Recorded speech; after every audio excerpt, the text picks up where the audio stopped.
एक छोटे से गांव सूर्यपुर में लोग रात के समय आकाश में तारे देखने का आनंद लेते थे। गांव में यह मान्यता थी कि अगर कोई तारा टूटकर गिरता है और आप उसे देख लें तो आपकी कोई एक ख्वाहिश पूरी हो सकती है। लेकिन एक रात कुछ अजीब हुआ। आसमान में एक बड़ा तारा तेज रोशनी के साथ टूटकर गिरा। यह साधारण तारा नहीं था। तारे के गिरने से पूरी धरती हिल गई और आसमान में रोशनी का अजीब खेल शुरू हो गया। तारा गांव के पास के जंगल में गिरा। यह कोई साधारण पत्थर नहीं था, बल्कि धातु जैसी किसी चीज से बना हुआ था। गांव के लोग डर और उत्सुकता के साथ उस स्थान की ओर दौड़े। वहां उन्हें एक चमचमाता, गोल आकार का बड़ा टुकड़ा दिखाई दिया। उसके चारों ओर अजीब ऊर्जा का एहसास हो रहा था। गांव का एक युवा लड़का, आरव, जिसे विज्ञान और खगोल विज्ञान का बहुत शौक था, सबसे पहले उस टुकड़े के पास गया। उसने देखा कि वह टुकड़ा धीरे धीरे गर्म हो रहा था और उसके अंदर से नीली रोशनी निकल रही थी। आरव ने उसे छुआ और तभी एक तेज झटका महसूस हुआ। अचानक उस तारे के टुकड़े से एक आवाज आई, मैं ब्रह्मांड से आया हूं, मुझे तुम्हारी मदद चाहिए। वह तारा असल में एक अंतरिक्ष यान का हिस्सा था जो एक दूसरी सभ्यता से आया था। इस यान के अंदर ल्यूमेरा नाम का एक एलियन था जो अपनी दुनिया को बचाने के लिए धरती पर पहुंचा था। उसने आरव को बताया, उसकी सभ्यता का ग्रह अल्टेरा एक खतरनाक अंतरिक्ष तूफान में फंस गया था। उनके पास जो ऊर्जा थी वह खत्म हो रही थी और अगर कोई मदद नहीं मिली तो उनका ग्रह नष्ट हो जाएगा। ल्यूमेरा ने कहा कि धरती पर एक खास तत्व सोलोनियम मौजूद है जो उनके ग्रह को बचा सकता है। लेकिन वह तत्व धरती के गहरे हिस्सों में छिपा हुआ था। आरव ने ल्यूमेरा की मदद करने का फैसला किया, लेकिन इस काम के लिए उसे गांव के लोगों का विश्वास जीतना था। शुरू में लोगों को लगा कि यह सब एक धोखा है, लेकिन जब ल्यूमेरा ने अपनी तकनीक का प्रदर्शन किया तो वे मान गए। आरव और ल्यूमेरा ने मिलकर एक मशीन बनाई जो सोलोनियम की खोज कर सके।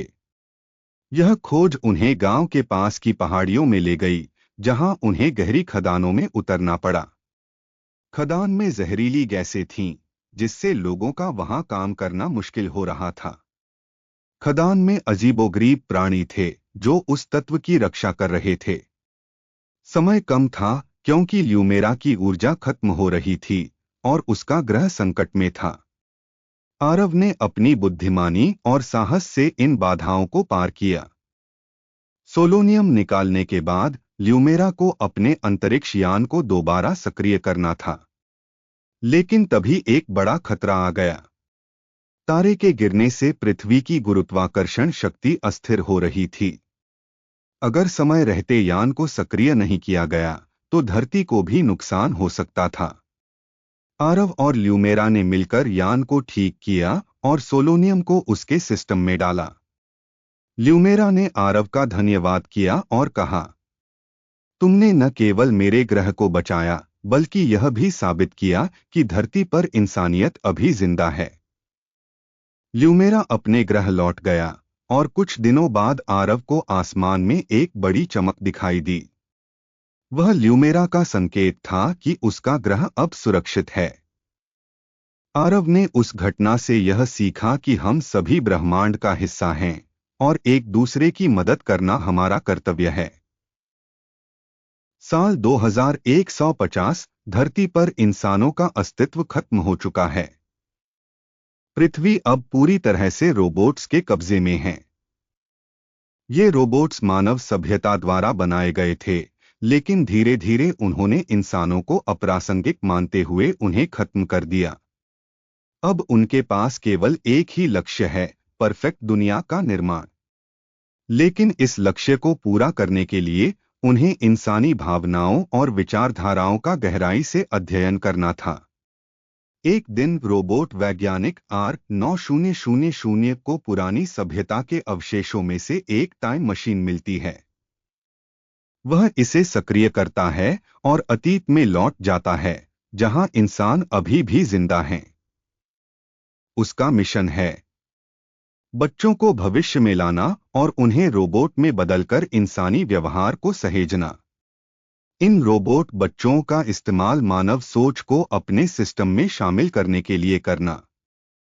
आर्क 9000 साल 2024 में आता है। वह इंसानों की भीड़ में घुलने मिलने की कोशिश करता है।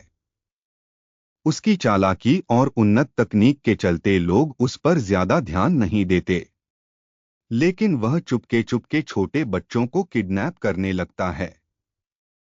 कहानी का मुख्य पात्र 14 वर्षीय आरव एक होशियार और उत्सुक लड़का है। उसका छोटा भाई अचानक गायब हो जाता है। आरव जल्द ही समझ जाता है कि यह काम किसी साधारण इंसान का नहीं है। वह आर्क 9000 का पीछा करता है और एक्सीडेंटली टाइम मशीन के जरिए भविष्य में पहुंच जाता है। आरव को एक खतरनाक और भयावह दुनिया दिखती है। शहर चमकदार हैं, लेकिन वहां कोई इंसान नहीं। हर जगह केवल रोबोट्स हैं। उसे पता चलता है कि यहाँ लाए गए बच्चों को एक प्रयोगशाला में ले जाकर रोबोट में बदल दिया जाता है। आरव यह तय करता है कि वह अपने भाई और अन्य बच्चों को बचाकर वापस ले जाएगा, लेकिन इसके लिए उसे रोबोट से लड़ना होगा। वह आर्क 9000 के कोड में छिपी एक कमजोरी ढूंढता है। उसकी प्रोग्रामिंग में अभी भी इंसानी भावना को समझने की कमी है। आरव अपनी भावनाओं, प्रेम और विश्वास का इस्तेमाल करके आर्क 9000 को चैलेंज करता है। उसे यह एहसास दिलाता है कि परफेक्ट दुनिया केवल इंसानी कमियों और उनकी भावनाओं के साथ ही संभव है। आरव रोबोट्स के मुख्य सर्वर को डिस्टर्ब करता है और बच्चों को रोबोट में बदलने की प्रक्रिया को रोकने में सफल होता है। वह सभी बच्चों को टाइम मशीन के जरिए अतीत में वापस लाता है। भविष्य की दुनिया भले ही अधूरी रह जाए, लेकिन आरव ने इंसानी सभ्यता को बचाने की एक उम्मीद जगा दी।